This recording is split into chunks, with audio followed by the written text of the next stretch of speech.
నమస్తే అండి. నేను మీ కాపిల్ల నరేష్. మీరు చూస్తున్నారు ఈగురం టీవీ యూట్యూబ్ ఛానల్. ఫ్రెండ్స్, ఈరోజు టెట్ పేపర్ 1 జరిగింది తెలంగాణలో. సో దానికి సంబంధించినటువంటి కీ ఏ విధంగా ఉంది, టెంటేటివ్ కీ అంటే మీకు వచ్చినటువంటి మార్కులను మనం అనుకుంటాం కదా, బహుశా ఒక అంచనా కోసం ఎన్ని మార్కులు వచ్చినాయని తెలుసుకోవడానికి సబ్జెక్ట్ ఎక్స్పర్ట్స్ని సంప్రదించి ఈ క్వశ్చన్ పేపర్ వాళ్ళకు పంపించి వాళ్ళ దగ్గర నుంచి నేను కీ అనేది తెప్పించడం జరిగింది. 4 సబ్జెక్ట్స్ ఎక్స్పర్ట్స్ 4 కీస్ అయితే పంపించడం జరిగింది మనకు. సో దానికి సంబంధించినటువంటి కీ అంతా కూడా పేపర్ కోడ్, బుక్లెట్ నెంబర్ ఏకు సంబంధించినటువంటి వివరాలన్నీ కూడా నేను క్వశ్చన్ టు ఆన్సర్ క్విక్గా చెప్పుకుంటూ వెళ్ళిపోతాను, ఎక్స్ప్లెనేషన్ ఏం చేయను. సో మీకు వచ్చినటువంటి మార్కులు మీ క్వశ్చన్ పేపర్ బుక్లెట్ అండ్ ఆ క్వశ్చన్ టు ఆన్సర్ అనేది చెక్ చేసుకోండి. మీకు కొంత యూస్ఫుల్ ఉంటుంది. ఇది మీకు ఎన్ని మార్కులు వచ్చినాయి అనేది తెలుస్తుంది. చైల్డ్ డెవలప్మెంట్ అండ్ పెడగాజీకి సంబంధించి మనకు కొమ్మూరి నరసింహారావు సార్తో సహా ఇంకా కొంతమంది మనకు కీ అయితే పంపించడం జరిగింది. వాళ్ళు ఇచ్చినటువంటి కీ ప్రకారం అయితే మొదటిది చూడండి, కింది వాటిలో సరిపోని వాక్యమును గుర్తించండి అనే దానికి మనకు ఆన్సర్ వచ్చేసి వికాసం అనేది పరిపక్వత యొక్క ఫలితం అనేదాన్ని, అది కరెక్ట్ ఆన్సర్గా ఇవ్వడం జరిగింది వాళ్ళు.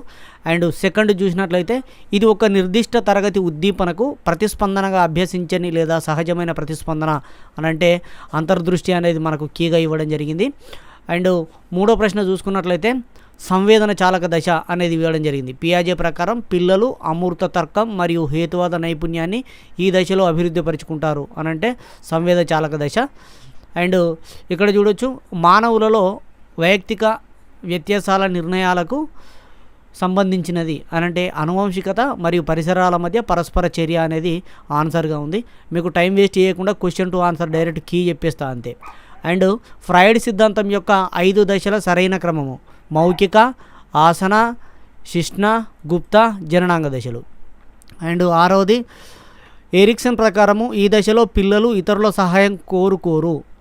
ఇక్కడ చూడండి, స్వయం ప్రతిపత్తి వర్సెస్ సిగ్గు లేదా సంశయం అనేది. అండ్ 7వ ప్రశ్న చూడండి, నూతన వాస్తవిక మరియు ఉపయోగకరమైన ఆలోచన భావనను రూపొందించడంలో ఉండే ఆలోచన విధానాన్ని ఇలా అంటారు, సృజనాత్మకత అంటారు. భాషను సంగ్రహంగా ఈ పదాలలో చెప్పవచ్చు, వాక్య నిర్మాణము మరియు స్మృతి. 9వది కోహెల్బర్గ్ ప్రకారం ఏ దశలో పిల్లవాడు పరీక్షలో నేను మోసం చేయను, ఎందుకనగా నా వల్ల నా తల్లిదండ్రులు తలదించుకోవాల్సి వస్తుంది అని ఆలోచిస్తారు, వ్యక్తుల మధ్య సంబంధాలు. ఇక్కడ 10వది అంతఃపరిశీలన పద్ధతి అనున్నది ప్రవర్తనావాదం అనేది ఇక్కడ ఆన్సరు. ఉద్దీపన ప్రేరేపిత ప్రతిస్పందన ఎక్కువసార్లు పునరావృతం అయితే అభ్యాస నియమం అంటారు, ఇది దీనికి ఆన్సర్. అండ్ ప్రతిస్పందనల క్రమాన్ని ఏర్పాటు చేయటంలో తుది ప్రతిస్పందనను అనుసరించి ఆశించిన ప్రతిఫలానికి దారితీసే విధంగా తిరోగమనంగా పనిచేసే ప్రక్రియ ఆకృతీకరణ. 13వది సాధారణీకరణ, దీనికి ఒక ప్రతిచర్య సంసర్గము. 14వది పావ్లోవ్ సాంప్రదాయిక నిబంధన ప్రయోగంలో నిబంధిత ఉద్దీపన అంటే గంట. ఇక్కడ మనోవిజ్ఞాన శాస్త్ర ఆల్బర్ట్ బండూరా మనము అది ఎట్లయినా అనొచ్చు. దీనికి సంబంధించి పరిశీలనాత్మక అభ్యసనం. వైగాట్స్కి ప్రతిపాదన ప్రకారం పిల్లల వికాసం సామాజిక పరస్పర చర్యల యొక్క ఉత్పన్నం. నూతన నైపుణ్యాన్ని నేర్చుకోవడంలో గతంలో నేర్చుకున్న నైపుణ్యం చూపే ప్రభావం అభ్యసన బదలాయింపు. సమాధానం ఇవ్వని ప్రశ్నలను పరిష్కరించడానికి ప్రస్తుత జ్ఞానం లేదా నైపుణ్యాలను ఉపయోగించడం మెటాకాగ్నిషన్.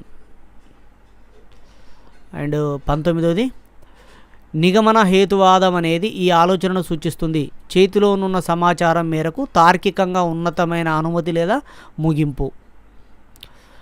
వాస్తవాలు, ఆలోచనలు, అర్థం మరియు భావనలతో వ్యక్తులు జీవితకాలం సేకరించిన సాధారణ ప్రపంచ జ్ఞానంతో వ్యవహరించే స్మృతి రకం దీర్ఘకాలిక శాశ్వత స్మృతి.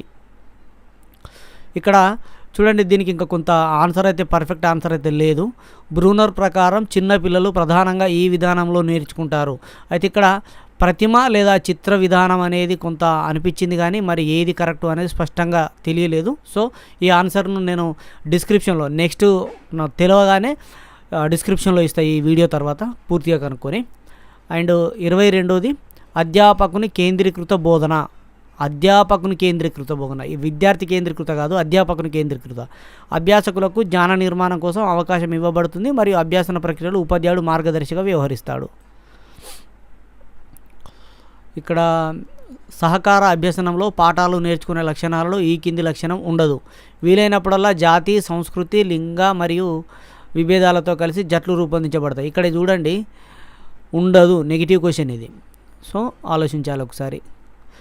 ప్రత్యేక అవసరాలు గల పిల్లలకు విద్యను ఇలా అందిస్తారు. ప్రత్యేకమైన పిల్లల కోసం రూపొందించిన పద్ధతులలో అందిస్తారు. ఇంక్లూజివ్ ఎడ్యుకేషన్ అంటారు. ఇంక్లూజివ్ ఎడ్యుకేషన్కి సంబంధించి ఇది రెండవది, ప్రత్యేకమైన పిల్లల కోసం అనేది.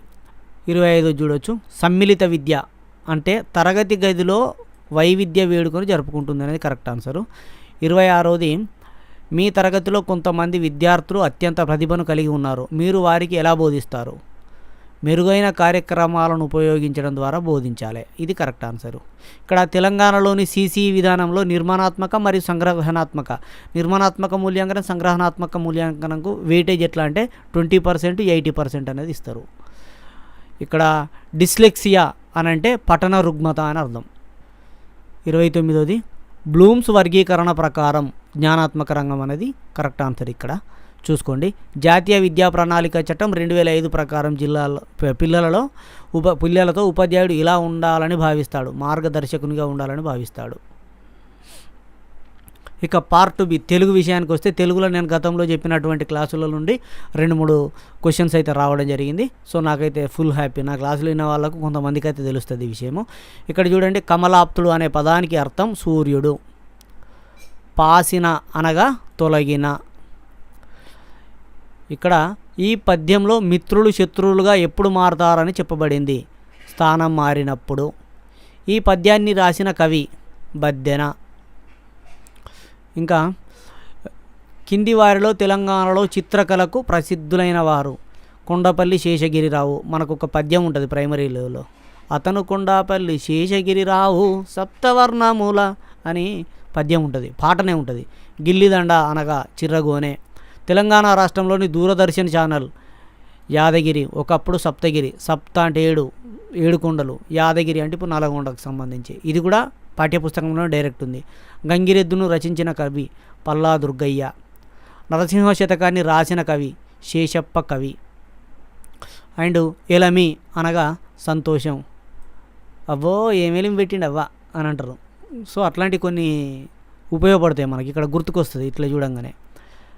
కలం అనే పదానికి పాపం. కింది వాయిల్లో జంట పదం కానిది? పరువు ప్రతిష్ట, వింత మనిషి. ఇక్కడ వింత మనిషి, వింతవాడైన మనిషి, వింత మనిషి. కింది వాటిలో జాతీయం కాని పదం? మనసుంటే మార్గం ఉంటుంది. ఇది జాతీయం కాదు, ఇది ఒక స్టేట్మెంట్.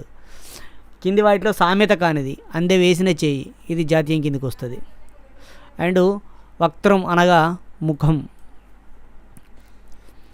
ద్విత్వం అనగా ఒక హల్లుకు అదే హల్లు ఒత్తుగా రావడం. ఇది సింపుల్ అయినప్పటికీ ఇది నేను క్లాసులో వివరించిన, దీనిపైన ఒక క్లాసే తీసుకున్నా. ఇప్పటికీ 2 లక్షలకు దగ్గర చూస్తున్నారు ఈ క్లాసును, నేను చెప్పినటువంటి క్లాస్ ఇది. అండ్ విశేషణ పదం చిక్కని. ఈ విశేషణ పదం కూడా నేను ఎంసీక్యూస్ చేసినప్పుడు చెప్పిన, అంటే విశేషణ పదాల గురించి చెప్పిన ఒక దానికి పక్కనే ఉండేటువంటి దాని గొప్పతనాన్ని, దాని విలువను చెప్పేది చిక్కని పాలు, అట్లా అందమైన, తెల్లని అనేది విశేషణం అని చెప్పిన. కింది వాటిలో మహాప్రాణాక్షరం, ఇది కూడా అక్షరాలకు సంబంధించి ఇదే క్లాస్ చెప్పేటప్పుడు. హల్లులు, అచ్చులు, హల్లులు, ద్విత్వాక్షరాలు, మహాప్రాణాక్షరాలు ఇవన్నీ కూడా ఒకటేసారి చెప్పడం జరిగింది. కింది వాటిలో అసమాపక క్రియపదం. ఇక ఇది కూడా నేను చెప్పిన, అసమాపక క్రియ అంటే ఒక వాక్యాన్ని పూర్తి కాకుండా మధ్యలో వదిలేస్తే ఎగిరి తర్వాత ఏం చేస్తాడు అనేది మీనింగ్ వచ్చేటట్టు ఉండేదని చెప్పిన నేను. కింది వాటిలో మహాప్రాణాక్షరం అంటే ఇక్కడ చూడండి, థ అనేది మహాప్రాణాక్షరం. అల్ప ప్రాణులు, మహాప్రాణులు అని ఉంటుంది. ఇది ఎవరిని అనేదానికి సమాధానం వచ్చే పదాలను ఏమంటారు? కర్మ. ఇది కూడా చెప్పిన నేను మన క్లాసులో. నేను చెప్పినంత 100-150 క్వశ్చన్లు కానీ అందులో 3-4 వచ్చినాయి. కింది వాటిలో విభక్తి ప్రత్యయం ఏది? కు. విభక్తి ప్రత్యయాలు చేతన్ చెన్, తొడంతోన్, డూము, ఊలు అని ఇట్లుంటాయి కదా అవి. అండ్ ఉభయాక్షరాలు అనగా ఉభయాక్షరాల గురించి కూడా మనం అక్షరాలకు సంబంధించి చెప్పినప్పుడు ఇవన్నీ కవర్ అయినాయి. ఇక్కడ మహాప్రాణాక్షరాలు, అల్ప ప్రాణాక్షరాలు ఇవన్నిట్లలో ఉభయాక్షరాలు 0, అర 0, విసర్గ ఇట్లా. అండ్ వాక్యంలో పదాల మధ్య సంబంధాన్ని తెలిపే వాటిని విభక్తులు అంటారు. సమాసం అనగా సమర్థవంతమైన 2 పదాలు కలిపి నూతన పదంగా ఏర్పడడం. అండ్ ప్రామాణిక భాషా రూపం అనగా నేను కొంత కన్ఫ్యూజన్లో ఉన్నా. ఈ రెండిట్లలో ఏదో ఒకటి కావచ్చు.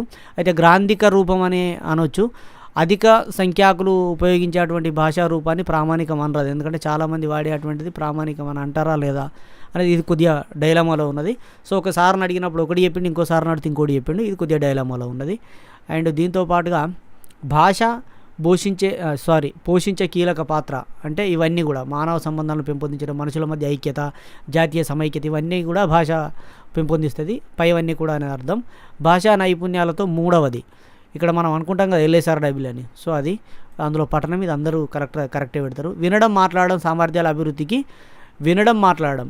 ఇక్కడ మాట్లాడడం అంటే పాఠ్య ప్రణాళికలో భాగంగా పూర్తి తరగతి కృత్యం అవుతుంది. వాస్తవానికి జట్టు కృత్యాలుగా నిర్వహించాలి అనేది కూడా ఒక రకంగా తీసుకోవచ్చు. మరి వాళ్ళు ఏ విధంగా ఇస్తారనేది చూడాలి. అయితే వినడం మాట్లాడడం అంటే తరగతిలో ఉపాధ్యాయుడు వచ్చి పాఠ్యపుస్తకానికి సంబంధించినటువంటి కవర్ పేజీని చూపించి, బోధనాభ్యాసన ప్రక్రియలో కవర్ పేజీని చూపించి ఫస్ట్ చేయాల్సింది ఏంటంటే చేసేది చేయాల్సింది అందులో నుంచి పూర్తిగా చూపించి ఇదేంటి అని చెప్పి దాని గురించి వివరించి అప్పుడు ప్రశ్నలు అడిగి మాట్లాడిస్తాడు. అది పూర్తి తరగతి కృత్యంగా చేస్తారు. అండ్ భాషా బోధన యొక్క ప్రధాన లక్ష్యం స్పష్టోచ్చారణ పెంపొందించడం అనేది కొంతమంది అన్నారు, నిర్ధారించిన సామర్థ్యాలను పెంపొందించడం అని నేను అనుకుంటున్నా. సో ఈ రెండిట్లలో కొంత తర్జన భర్జన ఉన్నది, ఏదైనా ఒకటి కావచ్చు.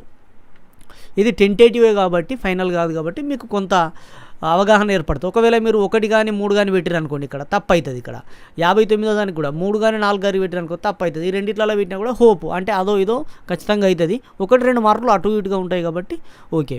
గేయాలను పొడిగించడం అనేది సృజనాత్మకత. గేయాలను పొడిగించడం, ఇప్పుడు ఒక పాఠం ఉంటుంది గణపతికి సంబంధించినటువంటి, వినాయక చవితికి సంబంధించినటువంటి పాఠంలో ఉంటుంది, అది పొడిగిస్తారు. ఇట్లాంటి పాఠ్యపుస్తకం చదివితే మీకు ఇవన్నీ కూడా కవర్ అయ్యే అవకాశం ఉంది. ఇక ఇంగ్లీష్ విషయానికి వస్తే 61 ద అడ్వాంటేజ్ ఆఫ్ అనే క్వశ్చన్ ఇక్కడ ఉంది చూసారా. ఈ క్వశ్చన్కు 2వది answer. It transmits information quickly అనేది కరెక్ట్ ఆన్సర్. 62వ దానికి ద గ్లాస్ కోటింగ్ అనే క్వశ్చన్ ఉంది చూసారా, దానికి keeps the impulses from escaping అనేది ఆన్సర్. నేను మొత్తం చదవాలి ఎందుకంటే టైం వేస్ట్ అవుతుంది. అండ్ కొంత ప్రొనౌన్సియేషన్ కూడా కొంతమంది అటు ఇటు అవుతారు, ఎందుకంటే ఇంగ్లీష్ అనేది చాలా క్రిటికల్ అయినటువంటిది. నేను తెలుగు మీడియం బ్యాక్గ్రౌండ్ నుంచి వచ్చిన కాబట్టి ఉన్న విషయం ఒప్పుకోవాలి. LEDs are better than lasers in case expenditure matters అనేది కరెక్ట్ ఆన్సర్. 64వ దానికి from the text it can be understood that, దీనికి 4వది correct answer. Fibre optics will become affordable and widely used అనేది కరెక్ట్ ఆన్సరు. అండ్ 65వ దానికి the function of the core is, దీనికి transform signals అనేది correct answer. And ఇక్కడ ఒక passage ఇచ్చిండు, ఆ ప్యాసేజ్ కింద చూడండి, ఇక్కడ చూడండి మొదటి దానికి ఇన్ అనేది 2వ దానికి అంటే ఈ ప్యాసేజ్ కింద మొదటిది ఇన్ను. ఇక్కడ ఆన్సర్ ఈ క్వశ్చన్స్ అనేవి మారుతాయి, వీటిని పట్టించుకోవద్దు మీరు, ఈ క్వశ్చన్స్ మారుతాయి పట్టించుకోవద్దు. ఈ 4 ఆప్షన్లు మాత్రమే చూసుకోవాలి. మొదటి దానికి ఇన్ అనేది కరెక్టు, 2వ దానికి అదర్ అనేది కరెక్టు, అండ్ ఇందులో ద అనేది కరెక్టు, 3వ నెక్స్ట్ దానికి ఇక్కడ షేడ్ అనేది కరెక్ట్. అంటే ఇక్కడ ప్యాసేజ్ ఇచ్చిండు కదా, ఈ ప్యాసేజ్ చూసి ఈ ప్యాసేజ్లో ఇచ్చినటువంటి ఆర్డర్ వైజ్ క్వశ్చన్లు మాత్రమే చూసుకోండి. ఈ ఆన్సర్స్ జంబ్లింగ్ అయితే చూసుకోండి. అండ్ ప్లాంటెడ్ అనేది కరెక్ట్ ఆన్సరు. ఇక్కడ క్వశ్చన్ ఉంది, ఇక్కడ నెక్స్ట్ హూ పెయింటెడ్ దిస్ అని ఉంది చూసారా క్వశ్చన్. ఇక్కడ who painted this can be understood as అనేదానికి ఇది హూ వాజ్ ఇట్ పెయింటెడ్ అనేది correct answer. Shall I ever see her again అనేదానికి ఈ క్వశ్చన్కు answer he wondered if he would see her again ever అనేది కరెక్ట్ ఆన్సరు. అండ్ 73 చూడండి, ఇంకొకటి very few Indian Kings అని ఉంది చూసారా, దానికి Ashoka was greater than most other Indian kings అనేది కరెక్ట్ ఆన్సరు. అండ్ ఇక్కడ పక్కనే ఉంది చూడండి, what dash was in the box అనేదానికి what did you think, what తర్వాత డిడ్ తప్పనిసరిగా డిడ్ వచ్చేది 2 ఉంటాయి ఇందులో. వాట్ డిడ్ యూ థింక్ అనేది కరెక్ట్ ఆన్సరు. ఇక్కడ చూడండి there's dash use in complaining అనేదానికి ఏ లిటిల్ అనేది correct answer. We have not got అనే క్వశ్చన్ ఉంది చూసారా, దీనికి ఎనీ బటర్ అనేది correct answer. And Ramesh was 2 brothers అనే దానికి ఐదర్ అనేది కరెక్ట్ ఆన్సర్. బోత్ అనుకుంటారు కానీ నేను ఒక సార్కు చెప్తే ఇదే కరెక్ట్ అన్నాడు. నేను ఇద్దరు ముగ్గురితో డిస్కస్ చేసిన, ఇంగ్లీష్ పండితులతోటి డిస్కస్ చేసి వాళ్ళ దగ్గరికి వెళ్ళి కీస్ తెప్పించి నేను ఈ వీడియో చేస్తున్నా. I was dash to find that అనే దానికి కరెక్ట్ ఆన్సరు సర్ప్రైజ్డ్ ఫైటనింగ్. ఇక్కడ చూడండి, ఇక్కడ ఈడీ దేనికి ఉన్నది, ఇంగ్ ఫామ్ దేనికి ఉన్నది అనేది చూసుకోండి. ఇది కరెక్ట్ ఆన్సరు. మీరు ఎగ్జామ్ రాసేటప్పుడు కూడా ఇంత చదువుతారు లేదు, ఒక అంత చదివినాం మేమైతే వీటిని కీ తయారు చేసేటప్పుడు. And no one believed him అనే దానికి టర్న్డ్ అవుట్ అనేది correct answer. He insisted on అనే క్వశ్చన్కు ఇన్సిస్టెడ్ దట్ అనేది correct answer. And choose the correct sentence అని ఉన్న చూసారా, హ్యాడ్ ఐ నాట్ సీన్, ఇది కరెక్ట్ ఆన్సర్. ఇక్కడ చూడండి, నేను అండర్లైన్ చేస్తున్నా, ఇందులో ఐస్ అనేది కరెక్ట్ ఇక్కడ వస్తుంది. సో ఇది correct answer. And I'm annoyed dash him dash what అనే దానికి విత్ ఫర్ అనేది correct answer. And find out the part of sentence అనేది ఉంది చూసారా, ఇది ABCD 4 ఇచ్చాడు. ఇందులో ఎర్రర్ అనేది కనుక్కోమన్నాడు కదా, ఇది సి అనేది కరెక్టు ఆన్సర్ మనకు. అండ్ ద ఎక్స్ప్రెషన్ ఇది ఉంది చూసారా, to turn over new leaf means ఇక్కడ to change one's behaviour for the better, ఇది correct answer. And identify the word that was correct sentence, ఇక్కడ అపార్చునిటీ అనేది ఇది correct answer. And we eat so that we may live, ఇది subordination అనేది correct answer. And with the word the earth is అనేది ఉంది చూసారా, దానికి creativity అనేది correct answer. And duality of structure అనేది కూడా కరెక్ట్ ఆన్సర్ అని చెప్పారు. 2 సార్లు 2 వేరు కీస్ అయితే ఇవ్వడం జరిగింది. సో చూడాలి మరి ఏది కరెక్ట్ అవుతుంది అనేది. And the general service list అనేది ఉందో చూసారా, డాక్టర్ వెట్స్ అనేది కరెక్ట్ ఆన్సర్గా చెప్పారు మనకు. ఇక్కడ చూడండి, I like apples but they do not like అనేది ఉన్నది చూసారా, దీనికి వచ్చేసి ఇక్కడ 4వది correct answer. And the process of అనేది ఇక్కడ క్వశ్చన్కి ఎవాల్యూషన్ అనేది కరెక్ట్ ఆన్సరు. ఒకసారి మీరు ఇవి చూడగానే మీకు అర్థమైపోతుంది ఏది కరెక్ట్ ఆన్సర్ అనేది. నెక్స్ట్ వచ్చేసి మ్యాథమెటిక్స్లో మంచి నిష్ణాతుల నుంచి తెప్పించినటువంటి కీ ప్రకారము ఇక్కడ మనం చూడొచ్చు. ఒక పరీక్షలో 25 ప్రశ్నలు ఇవ్వబడ్డాయి. సరైన సమాధానాలకు 4 మార్కులు, తప్పు సమాధానానికి -2 మార్కులు అనే దానికి 21 అనేది కరెక్ట్ ఆన్సర్గా తెలియజేయడం జరిగింది. 2 సంఖ్యల కాసాగు మరియు గాసాబా మధ్య భేదం 133 అనే ప్రశ్నకు 28 కరెక్ట్ ఆన్సర్గా చెప్పడం జరిగింది. 1 నుంచి 100 వరకు మధ్య గల ప్రధాన సంఖ్యల సంఖ్య అంటే ఎన్ని ప్రధాన సంఖ్యలు ఉంటాయని 25. అండ్ ఇక్కడ చూడొచ్చు, టవర్ యొక్క 1/10వ భాగం ఆకుపచ్చ రంగు అనే ప్రశ్న ఉంది కదా, దానికి 18 అనేది correct answer, 18. And 4.7 bar is equal to అనేది ఉంది చూసిరా, దీనికి 43/9 అనేది కరెక్ట్ ఆన్సరు. అండ్ ఇక్కడ చూడొచ్చు, ఈ పక్కన చూద్దాం ఇక, 10 వస్తువుల ఖరీదు వేల 8 వస్తువుల అమ్మకపు వేలకు సమానం అనే దానికి 25% లాభం అనేది కరెక్ట్ ఆన్సరు. అండ్ రాజు మరియు రాము లాటరీ గెలిచారు అనేది ఉంది చూసారా, దానికి 1365 అనేది కరెక్ట్ ఆన్సరు. 2 చతురస్రాల చుట్టుకొలతల నిష్పత్తి 1:2 అనే ప్రశ్న ఉంది కదా, దానికి 1:4 అనేది correct answer. The angles of triangle, ఇక తెలుగులో చెప్తాం, ఒక త్రిభుజం యొక్క కోణాలు అని చెప్పేసి ఇచ్చిండు చూసారా, దానికి 42 డిగ్రీలు అనేది కరెక్ట్ ఆన్సరు. ఇక్కడ సమాంతర చతుర్భుజం యొక్క అని చెప్పేసి ఇచ్చిండు చూసారా, 2x + 30 అనేది, అది 130 డిగ్రీస్ అనేది కరెక్ట్ ఆన్సరు. ఒక కోణానికి పూరక కోణం కంటే 36 డిగ్రీలు అధికంగా గల కోణం అంటే 27 డిగ్రీలు అనేది కరెక్ట్ ఆన్సరు. అపరిమిత సంఖ్యలో సౌష్ఠవ రేఖలు కలిగిన ఆకారం అంటే వృత్తం అనేది కరెక్ట్ ఆన్సర్ అని చెప్పడం జరిగింది మనకు. అండ్ 2 కర్ణాల కొలతలు ఇచ్చినప్పుడు అనేదానికి రాంబస్ అనేది కరెక్ట్ ఆన్సర్గా చెప్పడం జరిగింది. 10 రాశుల సగటు 38, వాటిలో ఒకటి 56 అనేదానికి 36 అనేది కరెక్ట్ ఆన్సర్గా చేయడం జరిగింది. ఇక్కడ ఇంకొకటి చూడొచ్చు, అసత్య వాక్యాన్ని గుర్తించండి అనేదానికి 3వది అత్యల్ప అత్యధిక విలువలపై మధ్యగతం ఆధారపడును అనేది కరెక్ట్ ఆన్సర్గా చెప్పడం జరిగింది. వృత్తాకార బాట వైశాల్యం అనేది 10 అనేది కరెక్ట్ ఆన్సర్గా ఇవ్వడం జరిగింది ఈ ప్రశ్నకు. అండ్ 2025 చదరపు సెంటీమీటర్ వైశాల్యం అనే ప్రశ్నకు 75ను కరెక్ట్ సమాధానంగా తెలియజేయడం జరిగింది. ఇక్కడ చూడండి, దీర్ఘఘనం యొక్క ఘనపరిమాణం అనే ప్రశ్నకు 2718 అనేది కరెక్ట్ ఆన్సర్గా తెలియజేయడం జరిగింది.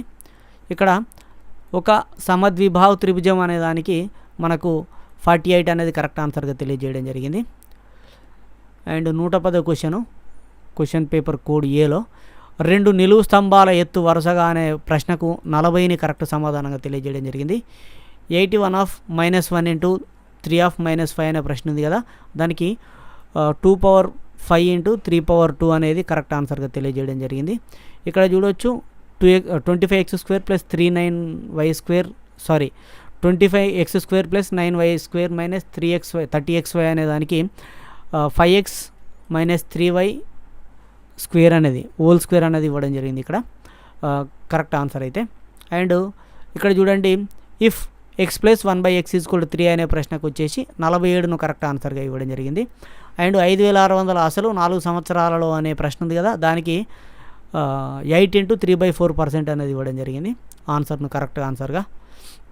సో ఇది ఇక్కడ నుండి ఇంకా మెథడాలజీకి సంబంధించి అండ్ ఈ వివరాలు అయితే ఇంకా తెలియజేయలేదు. మ్యాథ్స్కు సంబంధించి మనకు Bhaskar sir, school assistant maths, Rajanna Sircilla జిల్లా, కోనరావుపేట మండలం, సుద్దాల గ్రామంలో మ్యాథ్స్ టీచర్గా బోధిస్తున్నటువంటి భాస్కర్ సార్ మనకి ఈ కీకి హెల్ప్ చేశారు. హెల్ప్ చేయడం కాదు, ఈ కీ అంతా సారే చెప్పారు. సో ఇంకా 1-2 డౌట్స్ ఉంటే వేరే వాళ్ళని కూడా అడగడం జరిగింది. అదంతా ఈ సహకరించినటువంటి భాస్కర్ అన్నకు ప్రత్యేకమైనటువంటి ధన్యవాదాలు. అండ్ భాస్కర్ అన్న ఛానల్ కూడా ఉంటుంది మ్యాథ్స్కి సంబంధించి, ఎవరైనా ఇంట్రెస్ట్ ఉంటే డిస్క్రిప్షన్లో లింక్ ఇస్తే చూడండి. And maths methodology and environmental స్టడీస్కి సంబంధించినటువంటి కీ ఇంకా రాలేదు, వాటిని నేను డిస్క్రిప్షన్లో అప్డేట్ చేస్తాను అండి. క్వశ్చన్ ఇదే క్వశ్చన్ పేపర్కి సంబంధించి ఈ క్వశ్చన్కు ఆన్సర్లు ఏవి 115వ ప్రశ్న నుంచి 150వ ప్రశ్న వరకు మీకు ఆన్సర్లు అన్నీ కూడా అప్డేట్ చేస్తాను. అసలు కూడా నేను డిస్క్రిప్షన్లో అప్డేట్ చేస్తాను. డిస్క్రిప్షన్ ఒకసారి చెక్ చేయండి, అన్ని వివరాలు కూడా అందులో ఉంటాయి కీకి సంబంధించినటువంటివి. ఇదండి కీకి సంబంధించినటువంటి అప్డేట్. నచ్చితే లైక్ చేయండి. ఇలాంటి అప్డేట్స్ కోసం మన Eguram TV YouTube channel subscribe చేసుకొని పక్కన ఉండేటువంటి బెల్ బటన్ క్లిక్ చేయండి. సదా విద్యాసేవలో Eguram TV YouTube channel. Thank you everyone.